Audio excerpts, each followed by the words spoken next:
جبرائیل علیہ السلام نے بتایا کہ یہ عیسیٰ ہیں۔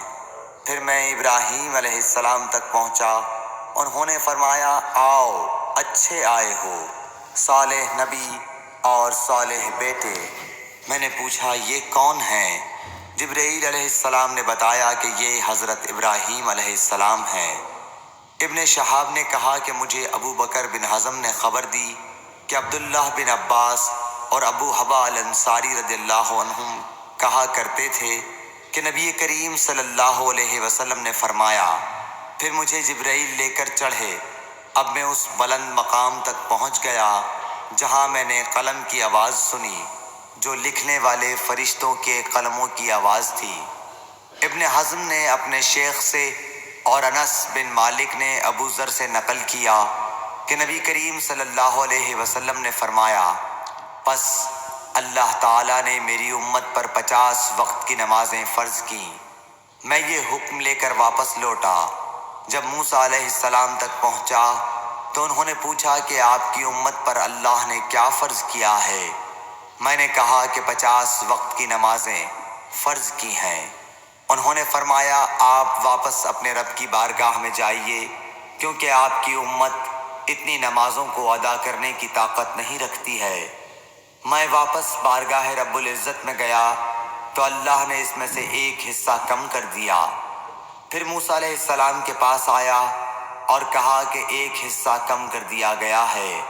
انہوں نے کہا کہ دوبارہ جائیے، کیونکہ آپ کی امت میں اس کی برداشت کی بھی طاقت نہیں ہے۔ پھر میں بارگاہ رب العزت میں حاضر ہوا، پھر ایک حصہ کم ہوا۔ جب موسیٰ کے پاس پہنچا تو انہوں نے فرمایا کہ اپنے رب کی بارگاہ میں پھر جائیے، کیونکہ آپ کی امت اس کو بھی برداشت نہ کر سکے گی۔ پھر میں بار بار آیا گیا، پس اللہ تعالیٰ نے فرمایا کہ یہ نمازیں عمل میں 5 ہیں اور ثواب میں 50 کے برابر ہیں، میری بات بدلی نہیں جاتی۔ اب میں موسیٰ کے پاس آیا تو انہوں نے پھر کہا کہ اپنے رب کے پاس جاؤ، لیکن میں نے کہا کہ مجھے اپنے رب سے شرم آتی ہے۔ پھر جبرائیل مجھے سدرۃ المنتہا تک لے گئے، جسے کئی طرح کے رنگوں نے ڈھانک رکھا تھا، جن کے متعلق مجھے معلوم نہیں ہوا کہ وہ کیا ہیں۔ اب کے بعد مجھے جنت میں لے جایا گیا۔ میں نے دیکھا کہ اس میں موتیوں کے ہار ہیں اور اس کی مٹی مشک کی ہے۔ صحیح بخاری حدیث نمبر 349۔ نعرے تکبیر، اللہ اکبر، الحمدللہ۔ واضح حدیث، بالکل صاف حدیث۔ اس حدیث میں اتنے موقع آئے جہاں سے یہ ثابت ہو رہا ہے کہ اللہ کے نبی صلی اللہ علیہ وسلم کو عطائی علم غیب نہیں تھا۔ بھائی الحمدللہ، اللہ کے نبی صلی اللہ علیہ وسلم جب آسمانوں پہ گئے معراج پہ، تو جب پہلے آسمان پہ پہنچے، دوسرے پہ پہنچے، تیسرے پہ پہنچے، ٹھیک ہے، اس طریقے سے جب اللہ کے نبی آسمانوں پہ جاتے رہے تو وہاں پہ کون سا نبی ہے، کون سا پیغمبر ہے، وہ اللہ کے نبی صلی اللہ علیہ وسلم کو نہیں معلوم تھا۔ آدم علیہ السلام تھے تو اللہ کے نبی صلی اللہ علیہ وسلم نے پہلے آسمان پہ یہ جو ساتھ میں تھے فرشتے، ان سے پوچھا کہ یہ کون شخص ہیں؟ تو جو فرشتے تھے جبریل علیہ السلام، آپ نے بتایا کہ یہ آدم علیہ السلام ہے۔ تو گویا سب کے بارے میں اللہ کے نبی صلی اللہ علیہ وسلم نے فرشتے سے پوچھا، جبریل علیہ السلام سے پوچھا، خود سے نہیں پتا تھا اللہ کے نبی کو کہ کون ہے۔ کیوں؟ کیونکہ اللہ کے نبی کو عطائی علم غیب نہیں تھا۔ اس پوری حدیث کو آپ الحمدللہ اس کو سنیں گے، پڑھیں گے، سمجھیں گے، غور و فکر کریں گے تو واضح ہو جائے گا کہ الحمدللہ اس حدیث سے عطائی علم غیب کے باطل جو عقیدہ ہے اس کا رد ہو گیا ہے۔ کیوں؟ کیونکہ اگر اللہ کے نبی صلی اللہ علیہ وسلم کو عطائی علم غیب ہوتا اور اللہ کے نبی سب کچھ جانتے ہوتے، پیٹھ پیچھے کا بھی علم غیب ہوتا اور دیوار کے پیچھے کا بھی علم غیب ہوتا، تو پہلے آسمان پہ کون ہے، دوسرے پہ کون ہے، تیسرے پہ کون ہے، فلاں فلاں فلاں، اس طریقے سے سارے آسمانوں پہ کون ہے اللہ کے نبی کو پہلے سے ہی پتہ ہوتا۔ الحمدللہ بہت ہی واضح ایک دم حدیث ہے جس سے عطائی علم غیب کا رد ہو گیا۔ اور دوسرا جو یہ حدیث ہے اس میں ایک بات آئی کہ جو موسیٰ علیہ السلام تھے، آپ نے اللہ کے نبی صلی اللہ علیہ وسلم کو ایک رائے دی، مشورہ دیا کہ یہ 50 وقت کی نمازیں ہیں، اس کو اللہ کے پاس جائیے کم کروائیے، امت آپ کی نہیں پڑھ پائے گی۔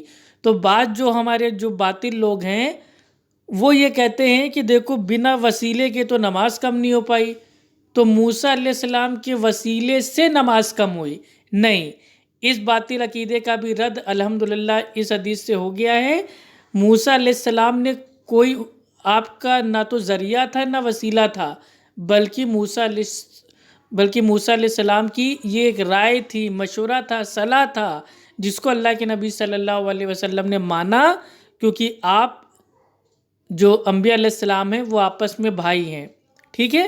تو ایک بھائی کا مشورہ مانا۔ جو مشورہ ہوتا ہے، جو رائے صلاح ہوتی ہے، اس کو صدقہ طفیل یا وسیلہ اس کو نہیں کہتے ہیں، ٹھیک ہے؟ تو موسیٰ علیہ السلام کے صدقے طفیل میں، وسیلے میں 50 وقت کی نمازیں 5 وقت کی ہو گئیں، یہ باطل عقیدہ اس کا بھی رد ہو گیا۔ یہ کوئی وسیلہ نہیں تھا، بلکہ یہ ایک رائے تھی، مشورہ تھا، جو ایک بھائی نے اپنے دوسرے بھائی کو دیا، یعنی کہ موسیٰ علیہ السلام نے اللہ کے نبی محمد صلی اللہ علیہ وسلم کو دیا۔ الحمدللہ ایک حدیث سے 2 باطل عقیدے کے رد، اور جو مین ہمارا ٹاپک تھا عطائی علم غیب، اس کا تو رد الحمدللہ واضح ہو گیا۔ اللہ کے نبی صلی اللہ علیہ وسلم نے سارے آسمانوں پہ گئے، اللہ کے نبی کو کچھ بھی نہیں معلوم چلا کہ یہ کون شخص ہے، یہ کیوں رو رہا ہے، یہ کیوں ہنس رہا ہے، کچھ نہیں پتہ چلا۔ یہ جو یہ رنگ برنگا جو سین ہے یہ کیا ہے، کچھ نہیں اللہ کے نبی صلی اللہ علیہ وسلم خود سے معلوم کر پائے۔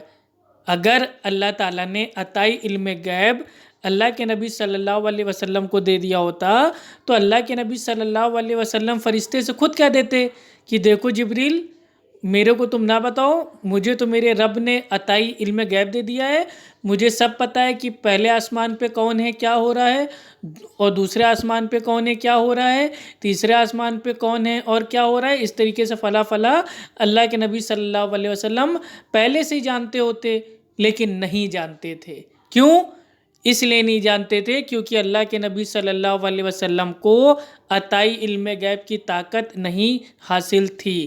اور اللہ سبحانہ وتعالیٰ فرماتا ہے کہ اس زمینوں اور آسمان کا جو علم غیب ہے وہ صرف اللہ سبحانہ وتعالیٰ کو ہے، آسمانوں کا بھی علم غیب وہ صرف اللہ سبحانہ وتعالیٰ کو ہے، اور اللہ جس کو چاہتا ہے پسند کرتا ہے رسولوں میں سے، اور اس کو چن کے جو غیب کی چھپی ہوئی باتیں ہوتی ہیں ان کی جو اطلاع ہوتی ہے، خبر ہوتی ہے، وہ دے دیتا ہے اپنے نبی کو، لیکن علم غیب کی جو طاقت ہے وہ نہیں عطا کرتا ہے۔ تو عطائی علم غیب کا جو باطل عقیدہ ہے واضح اس حدیث کی روشنی میں الحمدللہ وہ رد ہو چکا ہے۔ السلام علیکم ورحمۃ اللہ وبرکاتہ۔